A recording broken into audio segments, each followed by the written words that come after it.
நண்பர்களுக்கு இந்த 2025ல வரக்கூடிய குரு பெயர்ச்சி என்ன மாதிரியான பலன்கள தரப்போகுது சார்? கும்பராசிக்கு ராசிக்கு 5ஆம் இடத்துல குரு பகவான் வராரு. இது ரொம்ப மிகப்பெரிய சிறப்பு தான் கும்பராசிக்காரங்களுக்கு. மெயினா ஜென்ம சனி வேற விலகி இருக்குது.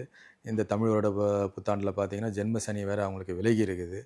ஸோ இது ஒரு பெரிய ப்ளஸ் தான். 5ஆம் இடத்துல குரு அமர்ந்தது சிறப்பு தான். மேற்கொண்டு அவர் ராசிக்கு 9, 11 1ஆம் பாவத்த குரு பார்வையிடுறாரு.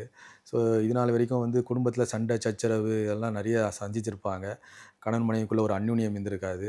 2வது ராமபிரான் காட்டுக்கு போன காலம் பார்த்தீங்கன்னா, ஜென்ம சனி காலம் தான். அதேமாரி ஹரிச்சந்திரன் வீடு, மனை, வாகனம் எல்லாத்தையும் அரண்மனை எல்லாத்தையும் இழந்துட்டு அ இழந்த காலங்கள் பார்த்தீங்கன்னா, ஜென்ம சனி காலம். ஸோ அப்படி ஒரு காலச்சக்கரத்த கும்பராசிக்காரங்க அனுபவிச்சிருப்பாங்க. குடும்பத்தில ஒரு அந்யோன்யம் இருந்திருக்காது. கணவன் மனைவிக்குள்ள சண்டை சச்சரவு, பிள்ளைகளோட ஒரு அந்யோன்யம் இது எல்லாம் ரொம்ப ரொம்ப கசப்ப உணர்ந்த காலங்கள் இந்த ஜென்ம சனி காலம். இந்த காலத்துல இப்போ அவங்களுக்கு பாத சனியா 2ஆம் இடத்துல குடும்பஸ்தானத்துல வந்திருக்கு. ஸோ பேச்சுல கொஞ்சம் கவனம் இருந்தா கும்பராசிக்காரங்க இந்த காலச்சக்கரத்த கடந்து வந்துருவாங்க. ஸோ மிகச்சிறந்த ஆண்டாக தான் இந்த ஆண்டு விஸ்வாவசு தமிழ் புத்தாண்டு 5ல் அமர்ந்த குரு பல நல்ல பலன்கள கொடுக்க காத்துட்டு இருக்கு. 11ஆம் இடத்த லாபஸ்தானத்த குரு பகவானும் பார்க்கறதுனால தர்ம கர்மாதிபதி யோகம். இன்னொரு பக்கம் பாத சனின்னு சொல்லி பயப்பட வேண்டியதில்ல. அம 5ல் அமர்ந்த குரு மிகப்பெரிய ஒரு யோகத்த கொடுக்க காத்துட்டு இருக்கிறாரு.